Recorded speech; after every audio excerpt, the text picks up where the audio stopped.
সাইদ ভাই, আপনার সাথে আমার পরিচয় হলো যে আপনি এস সাইদ, আপনার একটা আইডি আছে বা আপনি ইউটিউবে একজন কন্টেন্ট ক্রিয়েটর হতে পারেন। হয়তো আপনার সাথে আমার পরিচয় হলো আজকে, আরেকদিন যখন এইভাবে পরিচয় হবে, আপনার কন্টেন্ট যখন আমার সামনে আসবে, অবশ্যই আমি তো যে কারো আমার মানে নতুন ইউজার যারা আছে, যাদের কন্টেন্ট আমার সামনে আসে, আমি কিন্তু সাবস্ক্রাইব করি এই জন্যই যে আমি সাবস্ক্রাইব করলে আমি যদি আপনার সাবস্ক্রাইবার হই, তাহলে আমার কন্টেন্টটা আপনার সামনে যেতে পারে।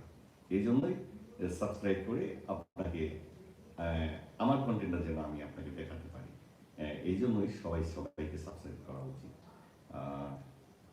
অনেকেই হয়তো ভাবে যারা বড় বড় কন্টেন্ট ক্রিয়েটর আছে, যারা মানে অনেক মানে এখন ভাইরাল হয়ে গেছে, অনেক সুনামের সহিত তারা কাজ করছে, তারা অনেক টাকা পয়সা আর্ন করছে। I should not like wait to earn from YouTube, but I would like to get more audiences, nothing more. So এই কথাটা আমি প্রায় বলে থাকি যে আমি আয়ের জন্যই যে করছি এমন কোনো কথা না, আমার অডিয়েন্সটা একটু বড়